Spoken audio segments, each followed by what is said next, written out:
এখন আমি আপনাদের সাথে শেয়ার করছি রাজপুঁটি মাছের সুস্বাদু একটি রেসিপি। সুস্বাদু এই রেসিপিটি দেখে নেওয়ার জন্য কোনো প্রকার স্ক্রিপ্ট না করে সম্পূর্ণ ভিডিওটি আমার সাথে থেকে দেখে নিন।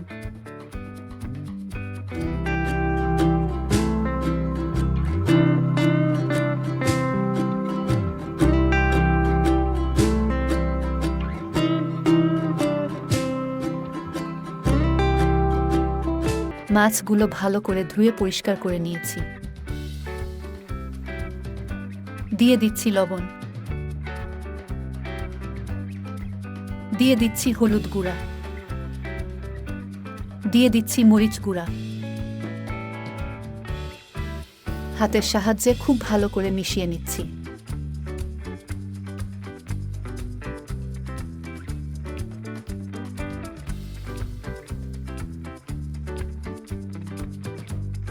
মিশিয়ে নিয়ে রেস্টে রেখে দিচ্ছি 15 মিনিটের জন্য।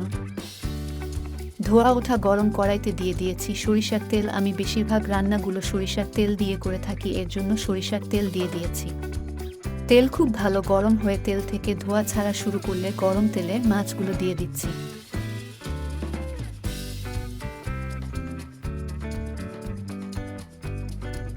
মিডিয়াম আঁচে রেখে উল্টিয়ে পাল্টিয়ে মাছগুলো আমরা খুব ভালো করে ভেজে নিচ্ছি।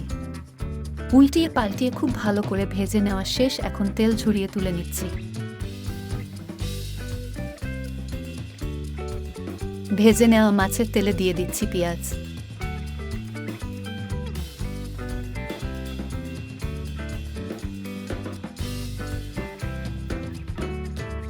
পেঁয়াজগুলো কিছু টাইম ভেজে নিয়ে দিয়ে দিচ্ছি আলু,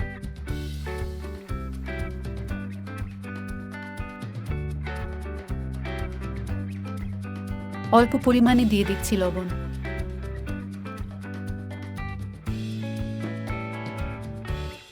মিডিয়াম সাইজের 2টি টমেটো টুকরো করে কেটে রেখেছিলাম, এখন দিয়ে দিচ্ছি। কিছু টাইম ভেজে নিয়ে দিয়ে দিচ্ছি জল। জল দিয়ে নিলে মশলাটা কিন্তু পুড়ে যায় না, এর জন্য জল দিয়ে নিয়েছি। 1 চামচ দিয়ে দিচ্ছি হলুদের গুঁড়া,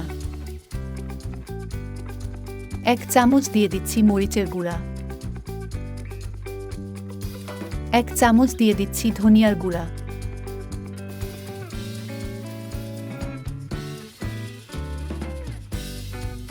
খুব ভালো করে কষিয়ে নেওয়ার পর জল শুকিয়ে যখন মশলার গায়ে তেল ছেড়ে দিয়েছে তখন দিয়ে দিচ্ছি জল। জল দিয়ে দেওয়ার পর 5-6 মিনিট খুব ভালো করে বলক তুলে রান্না করে নিয়ে ভেজে নেওয়া মাছগুলো দিয়ে দিচ্ছি।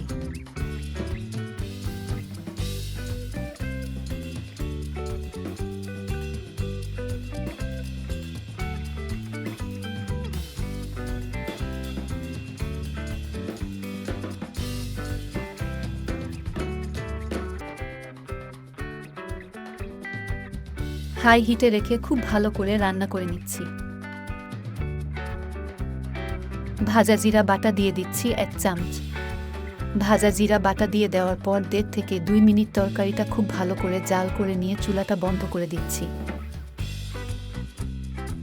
আমাদের চ্যানেলের ভিডিওগুলো দেখে যারা আমাদের সাবস্ক্রাইবার আছেন তাদের প্রতি অনেক অনেক ভালোবাসা।